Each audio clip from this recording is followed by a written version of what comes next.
Nate G219 here to help it back and better. Y'all know what it is. December 22nd, 7 o'clock in the morning. Irrelevance. But first, hit that like, hit that subscribe, hit that channel if y'all want to help out. Be much obliged. But really, hit that like and subscribe and share, please. Today, I'm going to be bringing you a story about, or a letter from Nathan Anderson. Another letter. The last letter told you about how the crime at hand happened. I mean, he was convicted of murder. He did it. He was convicted and linked by DNA, but he doesn't remember doing it. Does that excuse it? Absolutely not. Obviously, he needs help. He needs to be incarcerated in some way, shape, or form, but in a solitary confinement unit isn't the answer.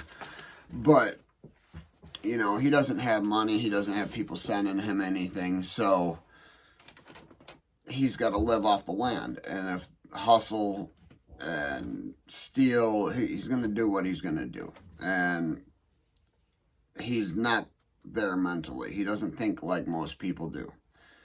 But when you talk to Nate, you can tell deep down inside he's got a good heart. And it's hard to find a good heart in somebody when you know they've done something like this.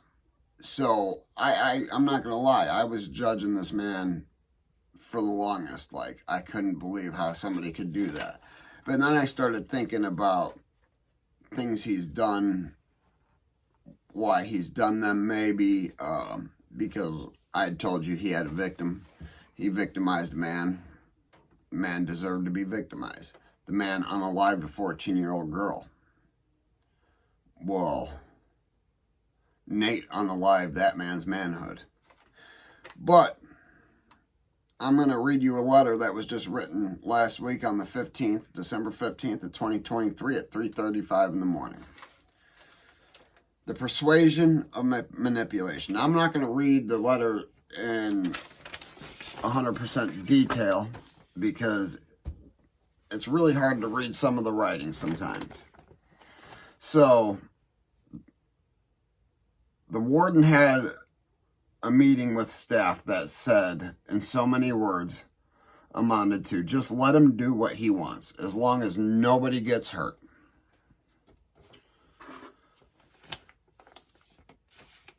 So, Stored rolls in. Oh, no, so Store Day rolls in. He's $50 in debt with no way to pay, and he can't get out of his cell. So he told his neighbor, we'll see, I'm fitting to make it happen. Watch. So I convinced the CO that I needed to collect some debts or we're going on lockdown, because truthfully, somebody was going to get stabbed. And I'm not going for none of that. I'm a beast. That's what he is, a beast. He is nothing to be played with. So right as the second range was coming in from commissary, I had the police escort me to the range, unlock the door, and let me on the range. Yeah, that's what they did. They unlocked the door and let him on the range. So he walked up to the cell of a half black, half white mixed brother to his cell that thought he was untouchable. That's the dude was walking around with a chip on your shoulder. That's one thing you never do in prison, is walk around like you're better than anybody, because you're not. And Nate stood in front of the cell, and told the CO that I was just going to get what I was owed. So she opened his cell door, and Nate stood halfway in the door with the other half where the CO could see. So the CO didn't know exactly what was going on inside the cell. She just knew that Nate's foot was on the outside. Doesn't look like anything's going on. In Nate's word, I put my hands in my pants as if I was clutching a knife and said, bitch, B-I-T as ninja, put that shit in the bag, and if you do something stupid, I'm locking you. I'm locking in with you and smoking you. I got 88 years anyways, Nate said. The dude said, come on, Tex, why are you doing this? I said, bitch ass ninja, I'm about to stab you. Give me all that. The CO yells, hurry up. I use my left hand to wave and smile and yell, he's getting it counted up and bagged up right now. He said, Tex, if you hungry, I got you. I said, in a growl. Hand me all that. In a growl. Hand me all that. Like hearing this man growl, hearing me growl, and hearing that man growl is a completely different situation. I didn't do what that man did. Everybody knows what that man did. He stepped in a little closer, but still with his foot and shoulder in the door, and stated, I'm fitting to stab the F out of you. F it. Then he said, Tex, man, why? I said, Ninja, I'm being nice. You get to keep your TV and your hot pot. He said, here, man. I grabbed the $200 in commissary and stepped out. The CO closed the door. I went back to my range, and she had to leave to do something in the office. And she left me on the range. I paid my $50 in debt, bought a card of K2 with fentanyl on it, then come back down, and I had to convince her that I had to pay a debt on range 5. I heard that a ninja got a $100 pack of meth for $50. So the CO escorted him to the 5th range. He counted out $50 and he got the ice. He went back to his range escorted by the nice CO and gave his friend some food and hygiene and blessed as many people as he could. Went in his cell, rolled up the 50-piece of meth and a fentanyl card and smoked it as everyone that heard the whole thing yelled, he's a savage. Another yelled, that was the coldest shit I've ever seen. And before I went in my cell, I looked at my neighbor in the eyes with the look of a stone cold killer and smiled and walked in my cell. After getting a pack, $50 for little C, I manipulated the CO to help me hit a lick. That's one for the books, y'all. And get drugs, and that was the persuasion of manipulation. Best bet. He didn't have a knife.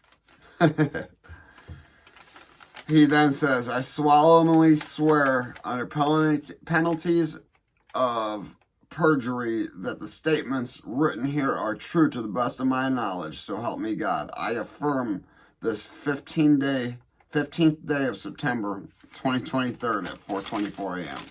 So it took just a little over an hour for him to write this and made it. He wanted to get the details right. So imagine that.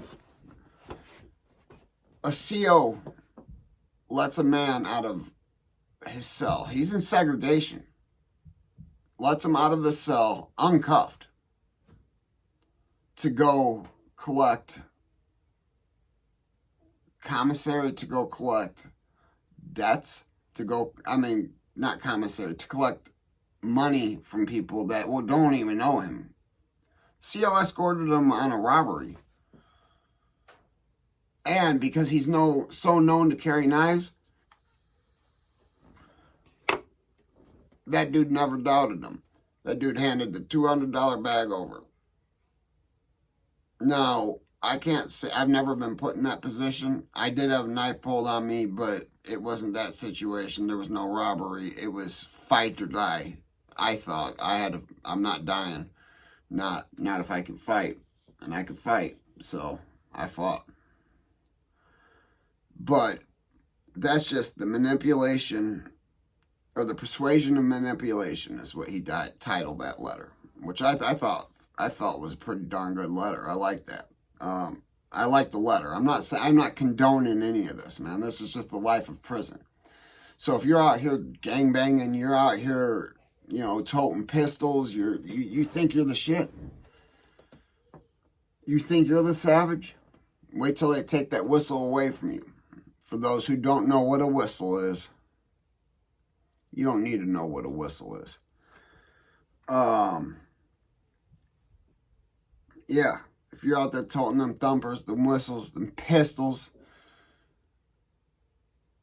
and you're out there gangbanging, you're out there selling dope, you may end up in the same exact cell as that man. Could you imagine that?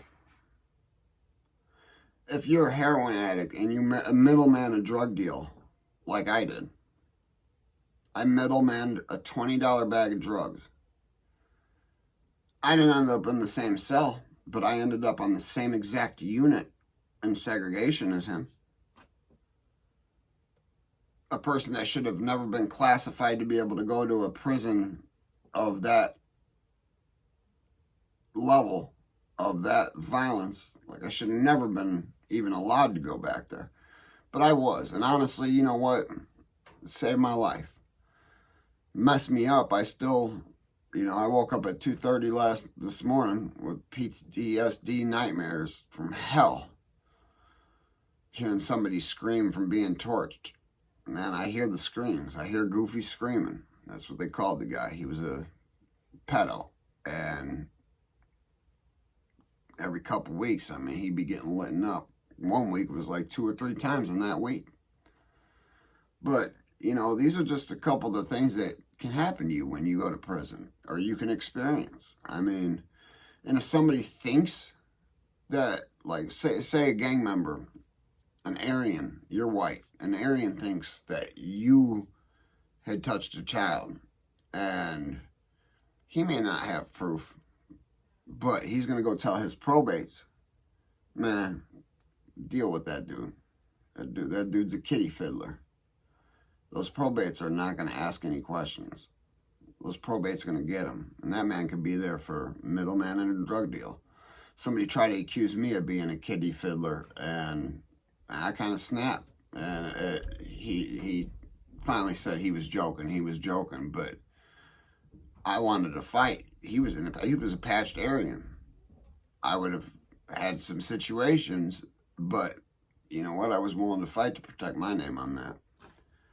But hey, guys, hit that like, hit that subscribe. Donate to that channel if you want to help the cause. Never forget life's choices, guys. You might meet Tex. You might meet Bubba. You might meet a lot of people that you don't want to meet. All walks of life. I met crystal meth making Amish people to the most heinous people you'll ever imagine. Ever. But hey, if they ain't hating it, you ain't making it. I'm out.